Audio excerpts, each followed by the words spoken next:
자, 안녕하십니까. 21회 주식뉴스공장 11월 23일 금요일 마감 브리핑을 시작을 하도록 하겠습니다. 오늘 시장 금요일자입니다. 미국 시장은 어제 휴장이었고 오늘도 이제 조기 폐장 부분들을 하고 추수감사절, 블랙 프라이데이, 사이버 먼데이 모닝 브리핑에서 그 소비 시즌의 개막 부분들을 열렸다 라는 코멘트를 좀 드렸죠. 그 부분하고 아침 모닝 브리핑의 오른쪽에 있는 사진 한 장, 남과 북한이 도로 연결 부분, 물론 내년에 유해 발굴을 위한 모습이긴 합니다만은 사진에서 이렇게 여러 매체에서 나온 거 보니까 약간 대조적인 모습들이 좀 보이고 있어요. 국내는 남한 같은 경우에는 포크레인 있죠, 불도저, 이걸로 공사를 하고, 북한 약간 꽃갱이라든지 이런 부분들 약간 공사하는, 지난번 GP 철거 때도 약간 비슷한 것 같아요. 상대적으로 그 장비 지원 부분들이 틀리니까 그럴 수 있겠죠. 근데 역으로는 한편으로는 정말 많은 투자기회도 있지 않을까 하는 생각 부분들을 좀 들었습니다. 남과 북이 국제 항로를 북한에 제안을 했고, 북한이 일단 수용을 했고요. 그다음 남북철도공사 부분에서 북한 노동자 동원 검토 가능성, 최근에 이제 워킹그룹 부분들이 진행이 되면서 조사 관련된 부분에서 비건이 정권을 가지고 있다라는, 정권을 받았다라는 얘기를 좀 드렸습니다. 이제 11월하고 12월 이제 한 달 정도 2018년도가 남았습니다. 글쎄요, 12월과 늦어도 1월달 정도에는 고위급 회담, 북미 고위급 회담 이번 달 지금 계속 얘기가 나오고 있는데, 고위급 회담하고 그 다음에 이제 김정은의 남한 방문 가능성 부분도 일단 계속 열어두실 필요가 있다라는, 우리가 남북 경협 관련된 부분들에서 상당히 좀 중요하고, 우리나라 지금 샌드위치다. 그리고 지금 글로벌 전체적으로 보면 요즘에 제가 지정학적 90년대 그 러시아, 소비에트 연맹 부분들이 붕괴가 되면서 민주주의가 일단은 우세승입니다. 우세승이지만 그 다음부터 이제 어떤 흐름 부분들이 나오냐면, 각 국가별로 문화별로 약간 대립각 부분들이 좀 세워지고 있어요. 그러니까 새로운 적이라고 하기는 좀 그렇고, 그 이념적인 사상 부분에서 약간 문화적인 부분들로 이동하는 모습들이 계속 나오고 있다라는 얘기를 드렸어요. 거기에 하나의 문화가 뭉치는, 다시 단합을 하고 있는, 이슬람도 마찬가지고 그 다음에 서구주의도 마찬가지고, 각 그 외에 그 각 권역별로 각 나라마다 아니면 각 민족마다 가지고는, 아니면 각 문화적 부분들로 유사한 국가들과 아니면 그런 집단들이 이렇게 뭉치는 모습들이 좀 나오고 있습니다. 그래서 차기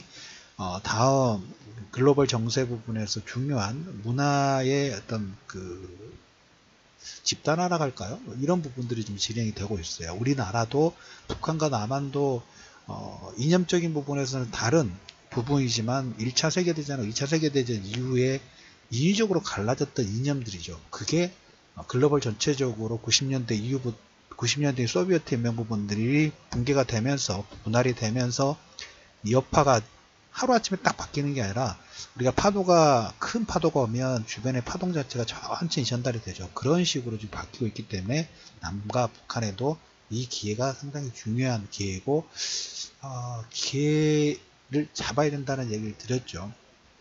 그게 우리나라의 샌드위치를 정말 빠르게 벗어날 수 있는, 합치지는 아니더라도 경제 구조 부분들을 서로 시너지 효과 부분 만들었을 때 긍정적인 흐름 부분들을 기대할 수 있는, 산업적인 측면만 봤을 때 다른 거 다 배제를 하고 그 부분을 좀 다시 한번 얘기를 좀 들어보도록 하겠습니다. 그래서 오늘 오전장에는 남북 경협 관련된 종목군들이 현대 로템이나 현대 엘리베이터의 급등 부분들이 나왔고, 장 중후반 정도부터 해서 약간 비탄력적인 흐름 부분들이 좀 나왔죠. 그 이유는 중국 시장이 오늘 또 한 2% 정도 지금 장 마감 전후가 되는데 2% 정도의 하락 부분들이 좀 나왔습니다.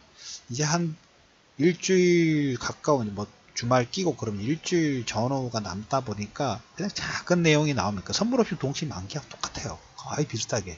하나의 빅 이벤트가 있으면 다음 달에 12월 달에 선물없이 동시 만기 부분들이 있죠. 외국인들은 당연히 지금부터 포석 부분들이 들어가는 거고, 국내 시장뿐만 아니라 글로벌 전체적으로도 보면 이 미국과 중국의 여파 부분이 어떻게 될 것인가, 하나의 극적인 연출 부분들 할 것인가. 근데 오늘 미국이 이 주변 국가들에게 화웨이 제품에 사용하지 않았으면 좋겠다라는 식의 코멘트를 했다라는 걸로 오늘 중국 시장은 2% 전후, 심천 같은 경우는 3% 하락 부분들이 좀 나오고 있죠. 이거하고 폭스콘이 아이폰 제조사입니다. 2019년도 제조 비용을 삭감, 감원 실시 예정. 이것은 그 관세 부과의 여파보다 아이폰이 안 팔려요. 계속적으로 제가 아이폰 100만원대 중후반 정도 나올 때부터 뭘 믿고 저러는지 모르겠다라는 취지 부분들 얘기를 드렸던 것처럼 아이폰 역시 지금은 메이커라는 입장, 그리고 스마트폰에 파격적인 이노베이션 자체를 만들어 왔기 때문에 열광을 했던 이 층 자체가 눈을 살짝 그 외의 폰으로 계속 돌리고 있어요. 그래서 폭스콘도 미국과 중국과 미국의 무역전쟁의 여파보다는 제품이 워낙 중국 제품이 빠르게 치고 올라가다 보니까 다음 모델 부분들을 내야 됩니다. 예를 들자면 아이폰도 폴더블을 만들어야 되겠죠. 근데 글쎄 아직까지 그런 비전 부분에서는 계속 캐수천이에요. 그러다 보니까 폭스콘 같은 경우에는 판매가 아이폰 판매 자체가 그렇게 더디다 보니까 감원이라든지 제조비용 삭감 부분들을 선행할 수밖에 없는, 그러니까 아무튼 이 두 가지 내용이 복합적으로 진행이 되면서 중국 시장의 하락 부분들을 만드는, 그러니까 빅 이벤트를 앞두고 좋은 내용이 나오면 2~3% 급등이 나오고 작은 내용이 나오면 또 2~3% 변동성을 원인은 박스권 내에서 계속 이런 움직임 부분들이 상승과 하락 부분들을 반복하는 그런 움직임이다라는 얘기를 좀 드려보도록 하겠고, 오늘 이제 번외 얘기긴 합니다만은 지금 오늘 국회 본회의에 의료용 대마, 내년부터 대마 사업 부분도 허용이 됐고, 제약산업 육성법, 그 다음 한의학 육성법의 개정안이 본회의를 통과됐다는 얘기를 부가적으로 좀 드려보도록 하겠고, 테슬라가 중국 판매 모델의 8%, 20% 관세 부과되는 부분들을 가격 인하하겠다라는 얘기를 좀 했습니다. 오늘 그래서 중국 증시가 하락 부분이 나오다 보니까 오전장에 시작할 때 그 외국인들 선물이 한 1200계약 정도 매수로 시작됐다가 장중에 한 3000계약대까지 하락 부분이 나왔어요. 이거 화웨이 때문에, 중국 시장 때문에 같이 동반 하락이 나왔다고 오전장에 다시 좀 많은 폭도를 줄였다라는 얘기를 좀 드려보도록 하겠고, 오늘 제가 얘기 드릴 얘기는 두 가지가 맥심입니다. 첫 번째, 현대차가 ELS 예전에 ETF 쪽 진행하다가 ELS 쪽 가끔 가다 보면 작년인가 재작년에 했나요? 조선업종도 ELS 문제가 되면서 상당히 좀 시끄러웠고 주가가 얼마가 되느냐 안 되느냐에 따라서 상당히 조마조마했었죠. 근데 이거는 약간 비슷한 게 뭐냐면 최근에 우리가 한 달 정도에 봤던 신용불량 오버슈팅 부분들이 나와서 지수 자체가 현재 가격대 지수가 나올 가격대가 아닌데 투매가 나오다 보니까 너도 나도 그냥 일단 던지고 보다 보니까 한 100 정도에서 브레이크가 걸려야 되는데 오버슈팅이 나오면서 뭐 좀 과할 때는 뭐 80 이 정도까지 그 투매 부분들이 좀 집중이 됐죠. 약간 이거 비슷한 케이스예요. ELS 상품 부분들, ELS의 낙인 일부 그 송금 원금 손실 구간 진입되면 락인이 되는데 각 구간별로 물론 현대차가 거래량 자체가 있기 때문에 부담스러운 물량 자체는 아닙니다만은 그럼에도 불구하고 약간 시정 물량 부분들이 털리는, 우리가 각 증권사마다 다음날 그 다음날 해서 신용 물량이 이렇게 계속 털리는 나오는 출회되는 모습들이 나오죠. 그러면서 손바뀐 부분들이 진행되는 거와 약간 비슷한 것 같아요. 2016년도 이후에 현대차 쪽에 그 현대차 기초자산으로 해가지고 ELS 상품이 7,400억 정도 발행이 됐어요. 가장 많은 금액 부분들이 발행이 됐던 것은 한 15만원대, 16만원대가 한 1,500억, 16만원 이상 한 200억 정도. 전일에 현대차가 한 9만원대에 하용이 됐죠. 9만원대 진입 부분을 하면서 고점 대비 뭐 거의 한 절반, 반토막 이상이 났어요. 그래서 15만원대 이상 발행했던 ELS는 일부 손실 구간 락인에 진입이 됐고, 뭐 85,000, 85,000에서 87,000원 이 정도의 한 80억 정도 수준. 그 다음에 75,000 전후, 77,000원 정도의 가장 많은 한 100억 정도. 단기 거래량 자체가 있기 때문에 부담스러운 금액이라고 할 수 있겠지만 중요한 것은 이런 걸 헤지펀드라든지 알고리즘 이용한 사람들은 분명히 뭔가를 이용을 한다는 거죠. 이런 건수라고 할까요? 그렇다고 해서 아침하고 어제 마감 브리핑에서 현대 기아차의 하락 이후 세타 엔진 관련된 부분하고 현재 진행되고 있는 조사 12월 달까지 그 추가적인 그 조사 부분에서 플러스 알파 될지 안 될지 그거 모르죠. 그건 불확실성이죠. 주가 측면에서 가장 싫어하는 게 불확실성인데 이걸 역으로 공매도라든지 이걸로 헤지펀드 쪽에서 이용하려고 하면 언론 쪽에 계속 뭡니까 안 좋은 뉴스, 작은 뉴스를 약간 부풀려 가지고 왜 거기에 대한 결론 부분들은 어차피 12월 빠르면 12월 초라든지 중순 정도 나올 예정이기 때문에 그 사이에는 얼마든지 언론 플레이 부분들을 할 수가 있죠. 작은 불씨를 제공을 하면서 뭔가 큰 것처럼 보이게 하고 그거에 따라서 주가의 변동폭이 나오면 공매도 입장에서는 매매의 그 한번 전략을 이벤트 드라이브 전략 부분들을 할 수 있는 매개체 자체가 될 수 있습니다. 근데 제 멀리 바라보는 입장에서 이렇게 물량 부분들이 만약 혹시나 안 좋은 뉴스 부분들이 나와서 시장에서 지난번에 신용 물량에 털리는 것처럼 현대차라든지 기아차, 현대모비스도 다 마찬가지고 안 좋은 쪽에 이벤트를 이용해서 헤지펀드는 이용할 수도 있겠다. 그러면서 개인 투자자들의 물량 부분도 털릴 수 있겠다. 지난번 최근에 신용 물량이 단기간에 2조, 3조 정도 추리가 되면서 시장의 오버슈팅 지수도 마찬가지고 개별 종목군들도 마찬가지로 그래서 그때를 이용해서 장보고 육보가 집중적으로 접근 부분을 하셔야 된다라고 강조 부분들을 좀 드렸죠. 그래서 지금 15% 정도의 받는 부분이 나왔는데 그거하고 비슷해요. 지금은 근데 흐름만 봐야 돼요. 흐름만. 중간중간에 보면 1년에 거의 분기에 하나, 두 개 정도는 이런 비슷한 전략 부분들을 이용하는 매개체, 특히 쉽게 볼 수 있는 게 선물옵션 동시 만기 때 이런 흐름 부분들이 좀 나옵니다. 장보고 프리미엄도 마찬가지예요. 지금 움직임 자체가 좀 더디게 나오더라도 괜찮습니다. 너무 좋은 구간이에요. 더디게 나오면 나올수록 시간이 지나가면서 우리가 그 묵은지라는 생각 부분들이 듭니다. 계속 묵힐 필요는 없겠지만 시간이 한두 달 그 다음에 뭐 이렇게 지났는데도 불구하고 그 회사가 주가가 조금 탄력적으로 가면 좋겠지만 근데 요즘에 보면 우리가 상한가가 30%이기 때문에 개인 투자자분들이 상승이 나올 수 있으면 너무 좋겠지만 개인 투자자들 그 투자 심리 부분들을 흔드는 게 예전 우리가 한 10년 전에 주식 투자를 하셨던 분이라면 그거 대비 기본 2배, 3배 이상을 확장을 해야 돼요. 장보고 프리미엄이 약간 비슷한 케이스예요. 지금 더디게 가고 있어요. 한번 급등 부분들이 나왔다가 눌러버리니까 보유하고 계신 분들이 하는 사이 그런 부분들을 해요. 하지만 그렇다고 해서 그 회사가 처음에 우리가 봤었던 비전 그 다음에 성장성 절대 훼손이 되지 않았어요. 더 강화가 되고 있어요. 그렇게 될 수 있게 뭡니까? 좀 더디게 가더라도 요즘에 이제 주가 상한폭이 30%다 보니까 빠르게 그냥 스트레이트로 가면 좋겠지만 조금 더 워밍업 달구고 묵은지처럼 그 숙성을 좀 시킨 다음에 맛이 배가가 되면 그때부터는 퀀텀 점프 부분들을 할 수 있다는 그 가능성 그 부분도 분명히 열어주실 필요가 있어요. 이슈헌터 문제가 좀 문제합니다. 약간 미운 허리가 됐어요. 좀 상당히 더디게 가고 종목군별로 하지만 그 중에 한 종목이 오늘 상당히 급등 부분들이 좀 진행이 됐어요. 비슷한 케이스 같아요. 장보고 프리미엄도 마찬가지고 이슈헌터도 뭐 이슈헌터는 이제 올해까지만 하고 이제 장보고 일반과 프리미엄만 진행한다는데 이제서야 조금 움직였어요. 근데 아직도 갈 길이 좀 멀어요. 그럼에도 불구하고 처음에 생각했던 비전, 그다음 성장성 부분에서는 계속 유지가 되고 있구나. 근데 약화가 된다고 하면 우리가 다른 관점 부분을 생각을 해야 하는데 계속 강화가 되고 있기 때문에 묵은지처럼 숙성 부분들이 잘 되고 있다라는 장보고 프리미엄도 마찬가지고 그러니까 역으로 우리가 관점 부분들 느리게 간다고 해서 숙성의 시간이 필요하죠. 현대차도 마찬가지고 지난번 신용 물량도 마찬가지예요.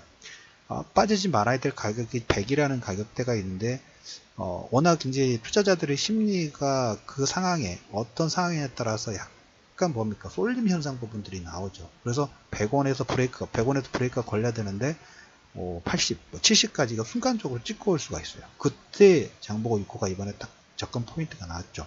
현대차도 ELS 녹인 구간 부분들 하면 이런 생각해 놓으셔야 돼요. 세타 엔진하고 플러스 알파의 방화 관련된 부분에서 공매도라든지 누군가 자금력이 있는 사람들은 저런 거 절대 놓치지 않아요. 계속 기회를 노리면서 기회를 노릴 때 뭐 하냐면 언론 플레이까지 같이 해요. 그러면서 뭔가 유도하는 모습들이 나올 수도 있다. 참고만 해두시면 될 것 같고 여기에 연관성 있는 부분이 삼성 바이오로직스하고 삼성 물산 얘기 드렸죠. 오늘 삼성물산은 반등이 나왔어요. 근데 삼성생명보다 신저가를 깨졌어요. 삼성물산, 삼성생명, 삼성 STS 다 연관 부분들이 좀 있습니다. 다 연관 부분들이 있어요. 삼성생명의 대주주는 이건이고 그 다음에 삼성전자 지분 부분도 가지고 있고 하기 때문에 다 연관성 부분들이 있고 이걸 가지고 서로 우리가 그 알고리즘 자체는 알 수는 없겠지만 사고 팔고 하면서 하나는 뭐 숏치고 하나는 롱치고 하면서 거기에 따라서 이벤트 드라이브 전략 부분들을 할 수 있는 가능성도 있다라는 얘기를 좀 드려보도록 하겠고 첫 번째로 그래서 현대차 ELS 일부 원금 손실 구간 부분들이 진입됐고 출액 가능 금액 부분들 여러분 혹시 관심 있으신 분들은 체크해 두시면 될 것 같고 두 번째로 얘기를 드릴 부분들은 오늘 장중에 트럼프 중국에서 이제 화웨이 제품 관련된 부분들 얘기가 나오면서 중국 시장도 거기에 따라서 업행 등락 부분들이 좀 진행이 되고 있죠. 복수권 제조비용하고 그 다음에 화웨이 제품 사용하지 말라는 부도로 인해서 투자 심리 위축이 됐는데 근 한 2년 동안에 트럼프의 전략 행동 부분들을 보면 상당히 좀 비슷한 부분들이 없잖아 있어요. 물론 우리가 올해 하반기에 미국이 중국에게 그 환율 보고서 부분에서 제재 부분들을 하지 않았어요. 일단 관망했어요. 왜?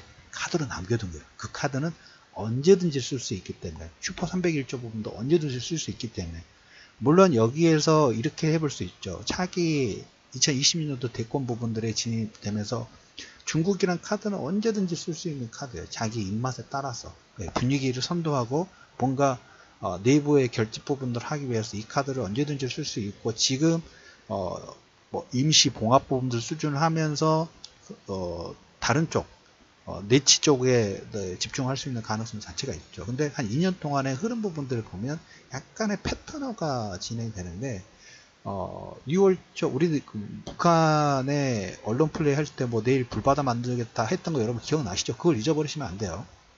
지금 뭐 잠깐 호조가 되고 있지만 미국은 전혀 잘 움직이지 않고 있어요. 남과 북한이 약간 쫓아가는 이런 형태 부분 됐고 중국도 역시 마찬가지고 그러니까 협상에서는 그 밀당에서는 정말 잘하는 것 같아요. 비즈니스 입장에서는 정말 잘하는 약간 선수급 부분들이 나왔다는 생각도 들고 그때 그 불바다를 만들겠다 하고 6월 초에 김정은과 평화회담 부분들을 했었고 그 다음에 EU에게도 나토 군사비 나토 빼버리겠다 EU에 관세 부과하겠다 그다음에 무역 협의 부분들도 근데 7월 초에 윤커 위원장하고 또 무역 협의 부분들을 진행했어요. 그러니까 극적인 반출 부분들을 북한에게도 했고, 그 다음에 윤커 쪽에도 했고, 그 다음에 멕시코, 브라질 그쪽 나프타 협상 부분할 때 캐나다 쪽에서도 강공 부분들을 하면서 자기가 원하는 그 부분들을 했죠. 약간 극적인 연출 부분들이 좀 보여요. 근데 지금 협상이 진행되는 과정 중에 라이트하이저 무역 대표가 추가 관세 부분들을 보류하겠다. 이건 어떤 전략을 비롯하면 EU하고 비슷한 전략이에요. 내년 1월 달에 이제 일본하고 협상 추가 부분들이 진행되는데 이거 협상에 얼마나 또 푸시하느냐에 따라서 최근에 중국과 일본이 일단 약간 다리를 그어놨죠. 다리를 잇는 역할 부분도 좀 했어요. 그래서 아무튼 오늘 제가 말씀드릴 부분들은 이 북한과의 협상에 강공을 먼저 해놓고 나중에 극적인 연출 만드는 그런 케이스. EU 쪽에도 협상 중에는 추가 관세를 보류를 하면서 당근책을 주지만 처음에는 강공책을 하고 나중에 또 극적인 연출 부분 했던 거하고 지금 중국도 지금 추가 관세 부분들을 1월 1일까지는 보류하고 환율 보고서도 지금 보류해 놓고 그런 와중에 대만하고 남중국 강공 드라이브 걸어 놓고 지축재산권의 이런 부분들 헨리 키신저 다음부터 약간 화해 모드 한 방 때려놓고 살살 잘 내면서 그래도 내놔. 안 그런데 오른쪽으로 펀치 때려놓고 자 왼손으로 손 내면서 뭔가 줘봐. 하지만 손 줘보나 하면서 또 왼쪽에서 주먹 부분들을 슬슬 진려고 하다 보면 상대방이 겁먹을 수밖에 없죠. 아무튼 이제 한 일주일 정도 남았습니다.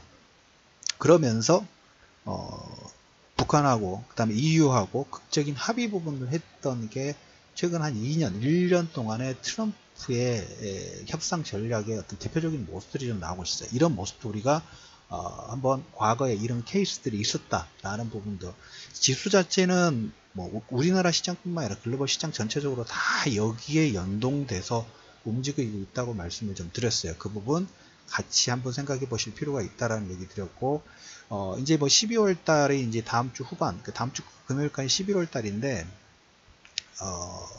일단 오늘부터 미국의 소비 시즌 관련된 부분들이 나옵니다. 다음 주 초에는 다른 무엇보다도 이 소비의 강도, 어느 쪽 부분에서 판매가 됐는지 이게 가장 핵심적인 키워드가 될 수 있는 가능성 자체가 크다라는 얘기를 좀 드려보도록 하겠습니다. 자, 11월 23일 마감 브리핑에서 한 줄 정리. 뭐 장보고 6호가 최근 급락 부분들이 진행됐을 때 투자 심리를 약화시킬 때 약간 우리가 눈을 가리는 케이스고 장보고 프리미엄도 마찬가지였죠. 근데 본질적으로 봤을 때 그런 급락이라든지 변동폭이 더뎠을 때 항상 생각해야 되는 것은 처음에 이 성장지를 왜 선택을 했고 그 성장지를 선택한 이유 부분이 지금 훼손이 됐느냐 아니면 강화됐느냐, 주가가 업에 등락되는 것부터 물론 눈에 보이는 거죠. 주가라는 부분들은 차트로 보이는 거니까 처음에 생각했던 마음 자체라든지 기조 자체가 바뀔 수 있어요. 하지만 그걸로 현혹되려고 하지 말고 처음에 생각했던 성장성 그 부분만 계속 포커스를 해야 된다라는 얘기, 그래야지만 숙성이 잘 된다라는 얘기를 좀 드려보도록 하겠고, 두 번째로 말씀드릴 부분들은 중요 포인트가 남아있다 보니까 선물없이 동시만기처럼 변동폭이 커요.